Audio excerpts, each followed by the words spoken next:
Et bonjour à vous, Guillaume Larrivé. Bonjour. Tout d'abord, quel regard portez-vous, on l'a entendu longuement dans le journal, sur le déplacement d'Emmanuel Macron à Washington, la bonne entente affichée entre les deux chefs d'État, les signes d'amitié appuyés même, est-ce que c'est une bonne chose pour la France?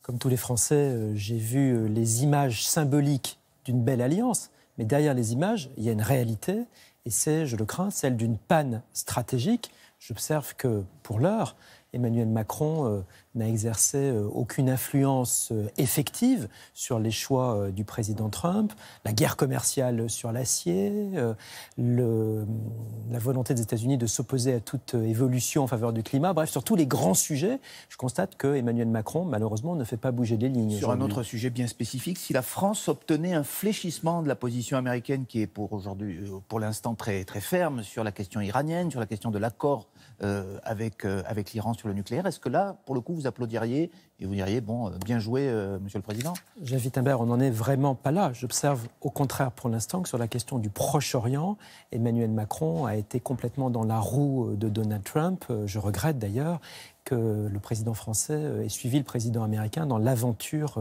des frappes en Syrie il y a quelques jours. Voilà, je pense qu'il faut absolument sauvegarder l'indépendance stratégique de la France et continuer à agir dans le cadre multilatéral des Nations Unies, ce qui n'avait pas été le cas dans l'affaire syrienne. Vous dites que la France a eu tort d'agir, de participer aux frappes en Syrie, même s'il y a eu sans doute des preuves d'utilisation d'armes chimiques. Pour quelle raison? Je maintiens qu'il est absolument indispensable de n'agir que dans le cadre du chapitre 7 de la Charte des Nations Unies, c'est-à-dire dans un cadre multilatéral. Ça n'a pas été le cas en l'espèce et je crois que c'est très hasardeux, très aventureux, très dangereux de s'extraire ainsi du cadre des Nations Unies. Un autre sujet, le conflit à la SNCF, toujours dans l'impasse. Le Premier ministre va revenir au premier plan, en quelque sorte, en relançant lui-même les négociations. Dans quel camp se range la droite? Celui du gouvernement qui ne lâche rien sur l'essentiel de la réforme, ou dans celui des syndicats qui estiment qu'ils ne sont ni écoutés ni respectés? Vous savez, on n'est pas une opposition sectaire. Moi, je ne dis pas non pour le plaisir de dire non. Voilà. Sur cette affaire de la SNCF, comme l'ensemble d'ailleurs de mes collègues députés Les Républicains, j'ai eu aucune difficulté à voter pour la réforme de la SNCF.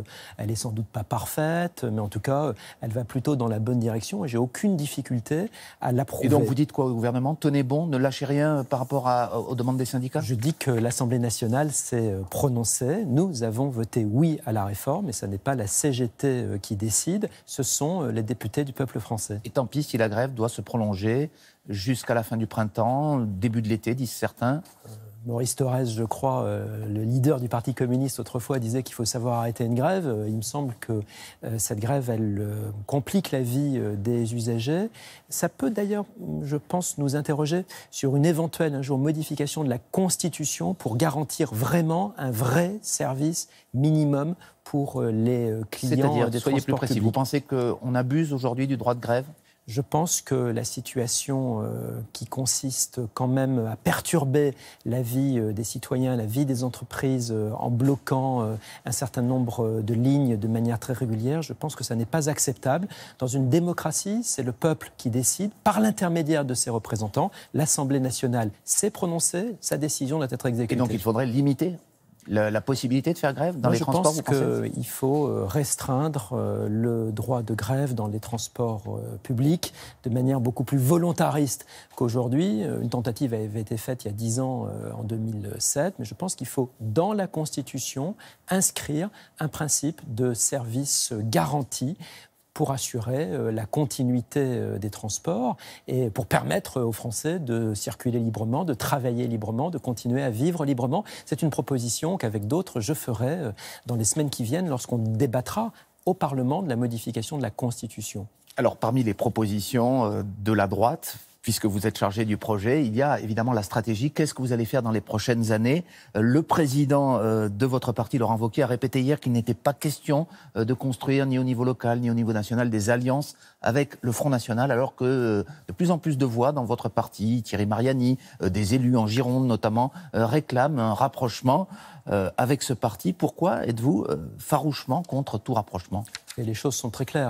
Le job qu'on veut faire avec Laurent Wauquiez, Virginie Calmel, c'est un certain nombre de quadragénaires, disons, de notre génération. Notre job, c'est de reconstruire la droite. Pour ça, on trace une ligne indépendante. On ne se réveille pas tous les matins, j'ai Wittenberg, en se demandant ce que pense telle ou telle personnalité, ce que pense Mme Le Pen ou même ce que pense M. Macron. Ce qu'on essaie, c'est prendre chacun des sujets, regarder en face la réalité et proposer des solutions pour la France. Oui, mais ça, la droite, elle est job. protéiforme aujourd'hui. Et vous voyez à la fois les résultats électoraux et les sondages. Marine Le Pen apparaît comme la première opposante au pouvoir, ce qui n'est pas le cas de Laurent Wauquiez. Moi, je pense que ces sondages sont vraiment à prendre avec beaucoup de pincettes. La réalité, c'est qu'il y a 102 députés républicains. Il y a un corpus d'idées, de projets qui est en train d'être reconstruit.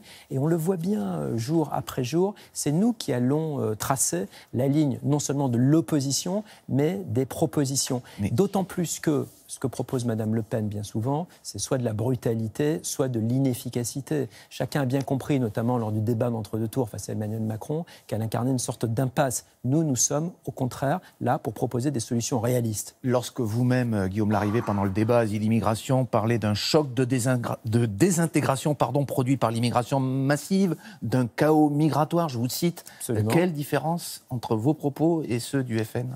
Je ne me pose pas la question en ces termes. Ce qui m'importe, c'est de regarder la réalité en face. Oui, il y a un choc de désintégration. Oui, il y a un chaos migratoire. Oui, il y a une situation qui n'est absolument pas gérée. Et face à cela, j'ai fait des propositions, des plafonds d'immigration notamment. J'ai proposé qu'on revienne sur la nationalité. Et si vous tenez le même discours que le parti de Marine Le Pen, ce n'est pas un problème pour vous. Parce que c'est exactement le même discours, pour le coup. C'est pas tout à fait exact, pardon de le dire. On a eu des vraies différences dans les débats avec Mme Le Pen, avec M. Mélenchon, avec les députés de M. Macron. On avait des positions différentes. Par exemple, moi, je ne suis pas favorable à l'immigration zéro, contrairement à Mme Le Pen, parce que je pense que ça n'aurait pas de sens. En revanche, contrairement à M. Macron, je ne suis pas pour l'augmentation de l'immigration. Je suis pour la réduction de l'immigration. Dernière question, réponse courte s'il vous plaît. La réforme constitutionnelle, pour vous, elle est une attaque contre le Parlement. Expliquez-nous pourquoi, en quelques mots, si c'est possible, même si c'est une réforme compliquée, par exemple sur le nombre d'amendements que le gouvernement veut limiter, parce que parfois c'est de l'obstruction. Pourquoi ça ne vous sied pas ? Très simplement, je crois qu'Emmanuel Macron, aujourd'hui, attaque le Parlement au bazooka, parce qu'il veut concentrer tous les pouvoirs dans ses mains.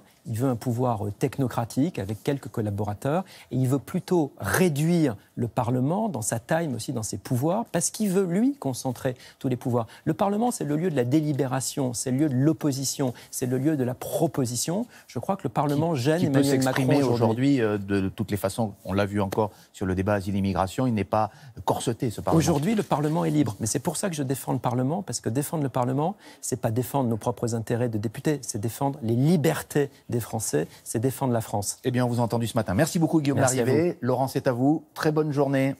Merci, Jeff. Très belle journée à tous les deux également.